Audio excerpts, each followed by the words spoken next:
எல்லாருக்கும் வணக்கம். நான் Hema Subramanian. Welcome to home cooking Tamil. பன்னீர்னு சொன்னாலே பசங்க எல்லாமே ரொம்ப ஹாப்பி ஆயிடுவாங்க. வெஜிடேரியன்ஸ்க்கு மட்டும் இல்லைங்க, எல்லாருக்குமே பன்னீரில் செய்கிற ஸ்டார்டர்ஸ், கிரேவிஸ் எல்லாமே ரொம்ப பிடிக்கும்.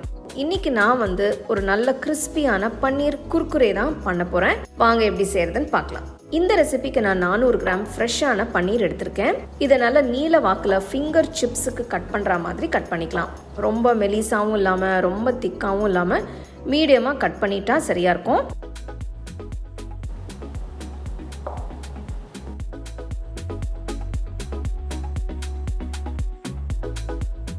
ஒரு அகலமான பவுலில் 1/4 டீஸ்பூன் மஞ்சள் தூள், 1 டீஸ்பூன் காஷ்மீரி மிளகாய் தூள், 1 டீஸ்பூன் உப்பு, 1/2 டீஸ்பூன் மிளகுத்தூள், 1 டீஸ்பூன் சீரகத்தூள், 1 டீஸ்பூன் சாட் மசாலா தூள், 1 டீஸ்பூன் கரம் மசாலா தூள், கொஞ்சமாக கசூரி மேத்தி சேர்த்து நல்லா மிக்ஸ் பண்ணுங்க. இது ஒரு ட்ரை மசாலா மிக்ஸ்.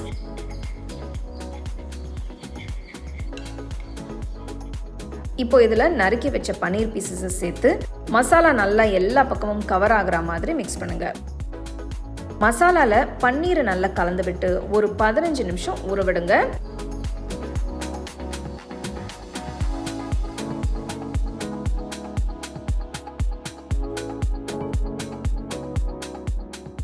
இன்னொரு பெரிய பவுலில் 1 கப் அளவுக்கு கடலை மாவு எடுத்துக்கலாம். இது 250 ml கப். இப்போ கடலை மாவில் 1/4 டீஸ்பூன் உப்பு, 1/2 டீஸ்பூன் மிளகாய் தூள், 1 டீஸ்பூன் ஓமம் சேர்த்து நல்லா கலந்து விடுங்க.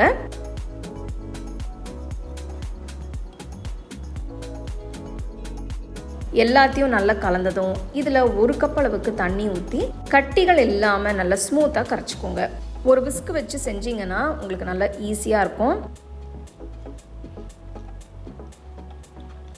மாவு கொஞ்சம் திக்காக இருக்கிற மாதிரி இருந்ததுன்னா கொஞ்சமாக தண்ணி ஊற்றி பஜ்ஜி மாவு பதத்துக்கு கலந்துக்கலாம்.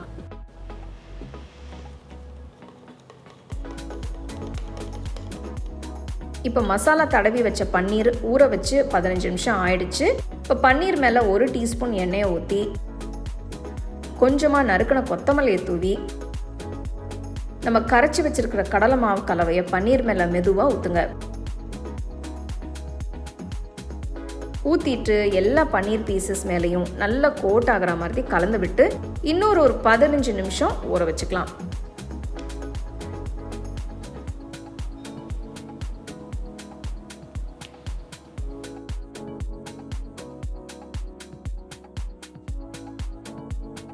அடுத்து இந்த ரெசிபிக்கு நான் 1 கப் அளவுக்கு இனிப்பில்லாத பிளெயின் கார்ன்ஃப்ளேக்ஸ் தான் எடுத்திருக்கேன்.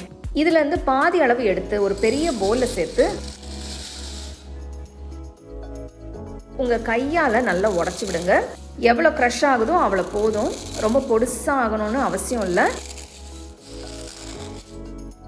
இப்போது இன்னொரு பாதியும் போட்டு சேர்த்து நல்லா பொடிச்சுக்கலாம். இப்படி கையால் பொடிக்கிறது தான் கரெக்டாக இருக்கும்.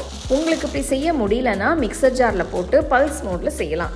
ஆனால் ரொம்ப பொடிச்சிடாமல் பார்த்துக்கோங்க. ஏன்னா இப்படி ஒன்றும் பாதியும் இருந்தால் தான் டேஸ்ட் நல்லாயிருக்கும்.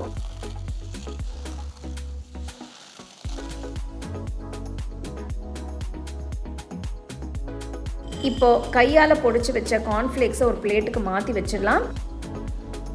இப்போ கடலை மாவில் உருட்டி இருக்கிற பன்னீர் பீசஸை எடுத்து இந்த கார்ன்ஃப்ளேக்ஸில் வச்சு எல்லா பக்கமும் நல்லா திருப்பி விட்டு கோட் பண்ணுங்க.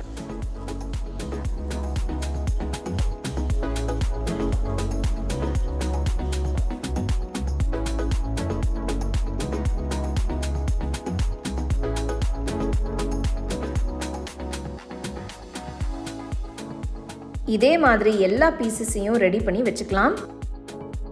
ஒரு கடாயில் எண்ணெயை ஊற்றி சூடாக்கி எண்ணெய் சூடானதும் ஸ்டோவை மீடியம் ஃப்ளேம்லேயே வச்சுருங்க. இப்போ ரெடி பண்ணி வச்சுருக்கிற பன்னீர் பீசஸை மெதுவாக ஒன்றா எண்ணெயில் போடுங்க. எல்லா பக்கமும் பொரியிற மாதிரி திருப்பி விட்டுட்டே இருங்க.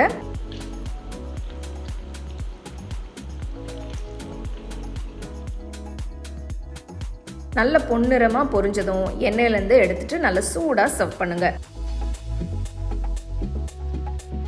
இது ஒரு அருமையான பார்ட்டி ஸ்நாக்ஸ். உங்கள் வீட்டுக்கு கெஸ்ட்ஸ், ஃப்ரெண்ட்ஸ் எல்லாம் வரும்போது இதை நீங்கள் செஞ்சு கொடுத்தீங்கன்னா ரொம்ப விரும்பி சாப்பிடுவாங்க. இது எல்லாத்தையுமே நீங்கள் முன்னாடியே ரெடி பண்ணி ஃப்ரிட்ஜில் வச்சு தேவைப்படும் போது எடுத்து சூடாக பொரிச்சு கூட கொடுக்கலாம். நல்லா ஃப்ரெஷ்ஷாக நல்லாயிருக்கும்.